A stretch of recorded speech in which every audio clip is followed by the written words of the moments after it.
Despite all her vigilance, Octavia could not have imagined that her husband was cheating on her with her own mother. This suspicion seemed too absurd and improbable.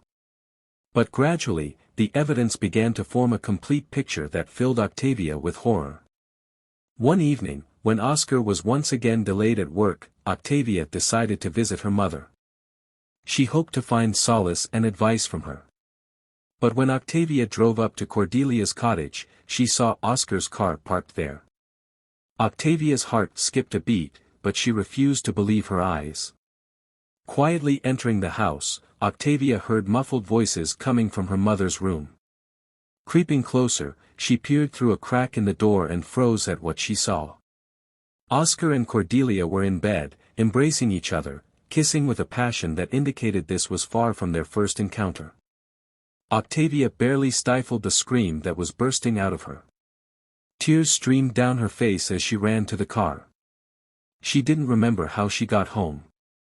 The pain of betrayal by the two closest people pierced her through and through.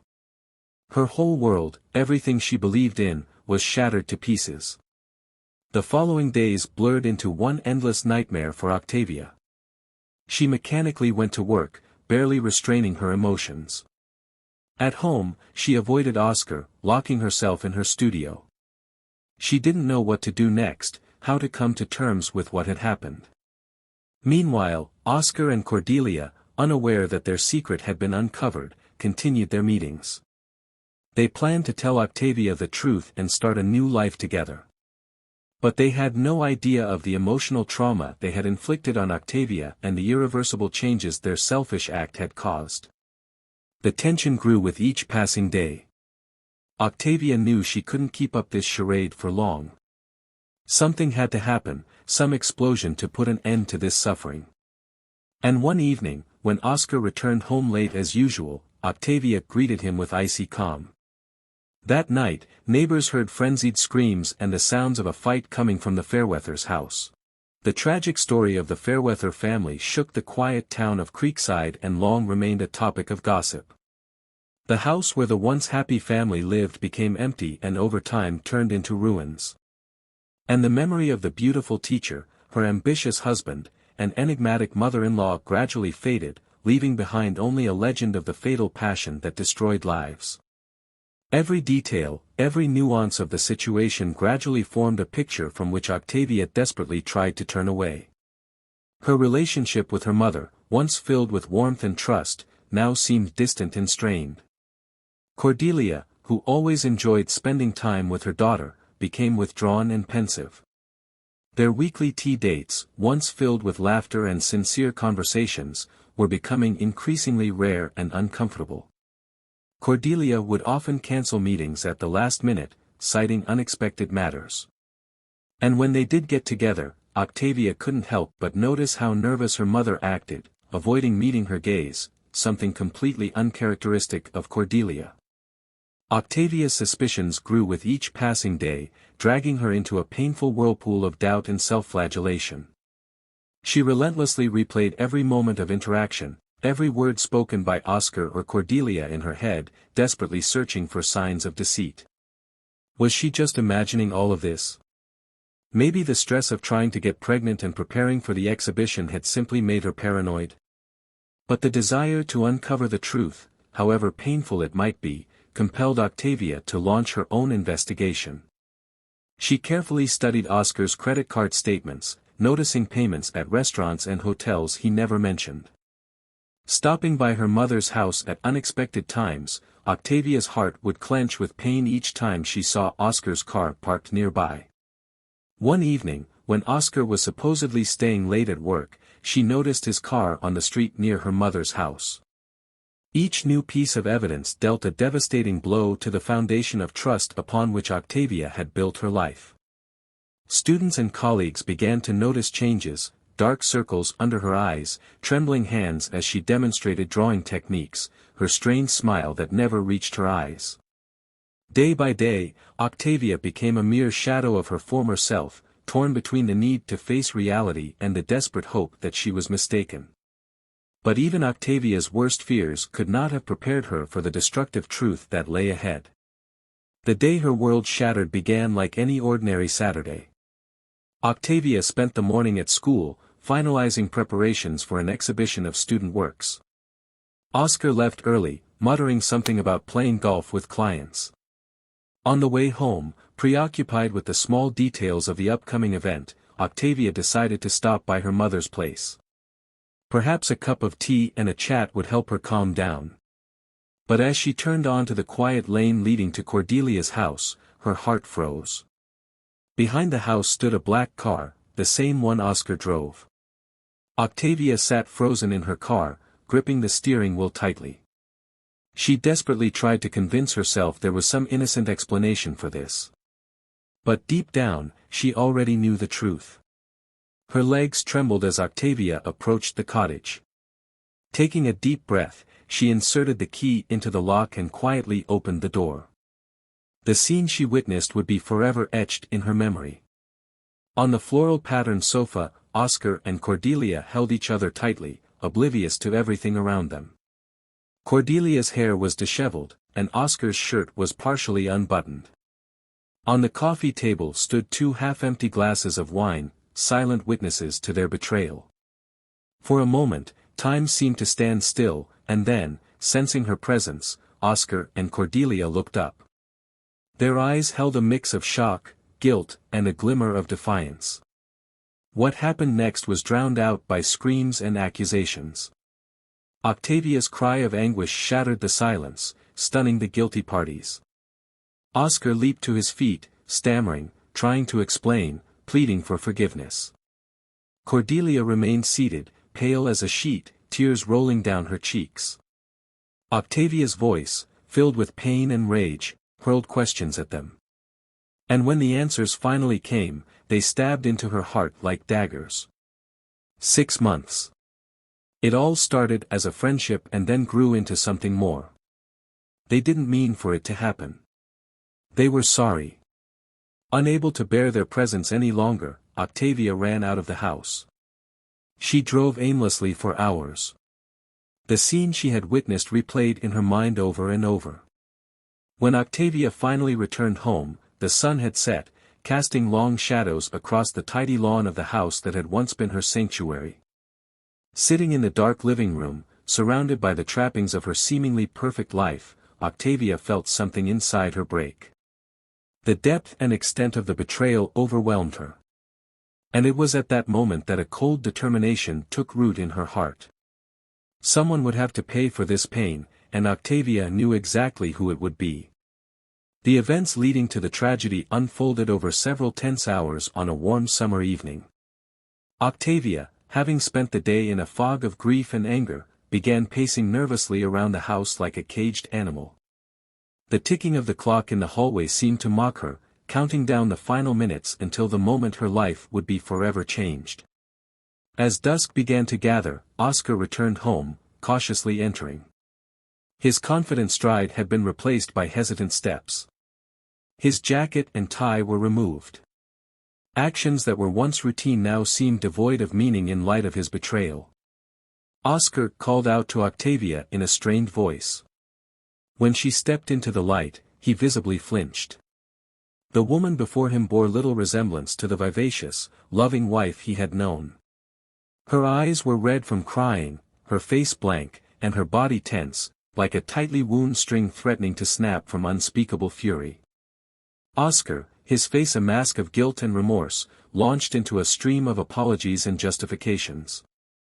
He spoke of feeling neglected, of work stresses and their fertility struggles.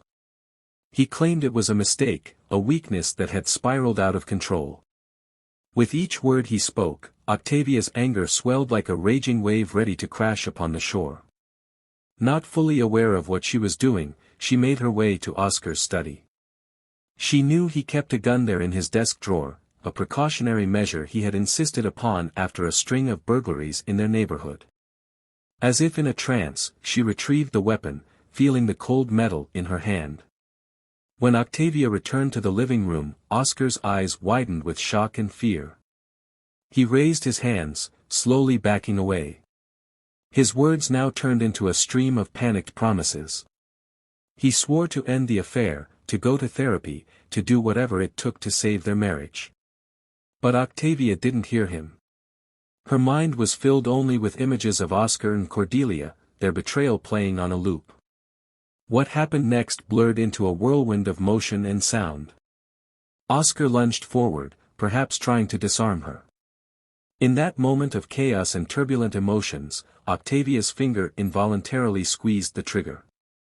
The gunshot echoed deafeningly in the confined space, followed by a deathly silence broken only by the sharp tinkling of shattered glass as a framed photograph fell to the floor.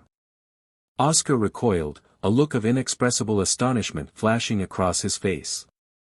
He pressed his hand to his chest, and blood began to seep between his fingers, staining his pristine white shirt a deep crimson. He collapsed to the floor, gasping for breath, his gaze fixed on Octavia. In it was a silent plea. As the realization of what she had done sank in, the gun slipped from Octavia's hands, clattering to the hardwood floor. The sound snapped her out of her shocked state. She rushed to Oscar's side. Anger instantly turned to horror and remorse. She pressed her hands to his chest, desperately trying to stem the bleeding.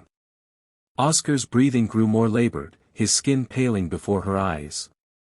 With shaking hands, Octavia reached for the phone and dialed 911. Her voice broke as she gave the dispatcher their address, begging them to send an ambulance as quickly as possible. As Octavia waited for the paramedics to arrive, she cradled Oscar's head in her lap, whispering apologies and pleas. Those few minutes stretched into an eternity. Neighbors, drawn by the sound of the gunshot, began to gather outside. Through the window, Octavia saw their curious faces. Their expressions shifted from surprise to shock as they realized what had transpired. She heard muffled voices, someone shouting to call the police. Finally, the paramedics arrived. They set to work, trying to stabilize Oscar's condition. Octavia, numb with shock, watched helplessly as they worked. Oscar was placed on a stretcher and quickly loaded into the ambulance. As the sirens faded into the distance, Octavia was left alone in the house, acutely aware of the consequences of her actions. The police arrived shortly after. Detective Mia Davis took charge of the situation. Her sharp gaze took in every detail as officers cordoned off the perimeter and collected evidence. Detective Davis approached Octavia, who sat motionless on the blood-stained couch.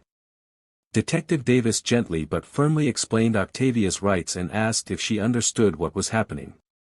In a muted voice, Octavia recounted the events of the day, how she had discovered the affair, the confrontation, and that fateful moment when the gun went off. She relayed it all as if describing events that had happened to someone else. As Octavia was led out in handcuffs, the gravity of the situation began to sink in. Out of the corner of her eye, she noticed neighbors peering from behind curtains, their faces a mixture of horror and curiosity. At Creekside General Hospital, Oscar Fairweather fought for his life in the intensive care unit. The bullet had missed his heart by mere centimeters, lodging dangerously close to his spine. He underwent multiple surgeries. Colleagues and family friends came to visit, discussing the situation in hushed tones, filled with outrage and disbelief. Cordelia Prescott, consumed by guilt and shame, tried to visit her son-in-law but was turned away by the Fairweather family. She shut herself away in her cottage, not answering calls or opening her door. The weight of her role in the tragedy seemed to have aged her overnight. Her vivacious demeanor was replaced by a hollow, haunted look. Meanwhile, Detective Davis delved into the investigation. She interviewed friends, colleagues, and family members, trying to piece together the chain of events that led to that fateful night. The more she learned about the history of the Fairweather family and the affair between Oscar and Cordelia, the more complex the case became. As the investigation progressed, public opinion in Creekside began to shift.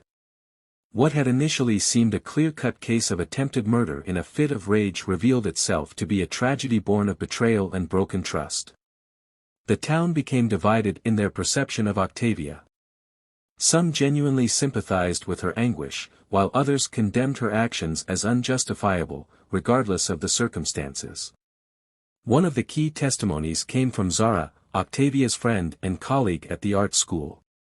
In the weeks leading up to the tragedy, Octavia had confided in Zara about her suspicions that her husband was cheating, describing glaring signs of deception.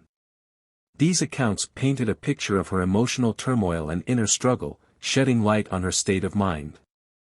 As the trial commenced in a packed courtroom, the tension was palpable.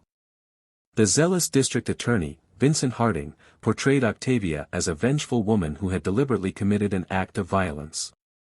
Harding argued that the shooting was not merely a crime of passion but a premeditated attempt to punish her husband and mother for their betrayal. However, the defense team, led by seasoned attorneys, presented a different narrative. They depicted Octavia as a victim of circumstances, a woman driven to desperation by a devastating betrayal. The defense urged the court to consider the mitigating factors and Octavia's previously unblemished life. As the jury retired to deliberate, a hush fell over the courtroom. Octavia Fairweather's fate hinged on their decision, the culmination of a tragedy that had rocked the town of Creekside. After 3 days of intense deliberations, the jury returned with a verdict.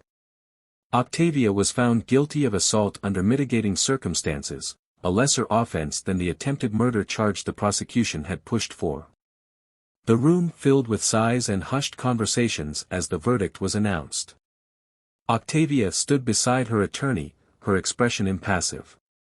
Taking into account her spotless record and the complex circumstances of the case, the judge sentenced Octavia to 5 years in prison with the possibility of parole after 3. She was also mandated to undergo psychological counseling and anger management. The sentence elicited mixed reactions.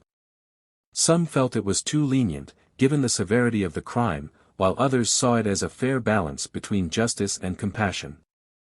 As Octavia was led out of the courtroom, she seemed to finally grasp the full weight of her actions and the trials that lay ahead. Oscar, having recovered from his wounds but forever changed by the experience, moved to another state to start anew. He and Octavia divorced during her incarceration, their communication reduced to occasional letters and phone calls. Despite the pain of the past, a tentative forgiveness blossomed between them, born of mutual understanding and hope. Cordelia retreated from public life, living in complete seclusion in her cottage, rarely interacting with the outside world except for visits from a nurse. The burden of her role in the tragedy took a heavy toll on her health and well-being. As Creekside slowly recovered from the shock and life returned to its usual rhythm, the story of Octavia, Oscar, and Cordelia remained a reminder of how swiftly and irrevocably lives can change. It prompts us to reflect on the significance of trust in our relationships and the consequences our actions can have. And now, this story comes to an end. Thank you for watching this video until the end. Don't forget to like and subscribe to the channel, so you don't miss new episodes. Leave your comments and share your thoughts on today's story. See you next time and stay safe.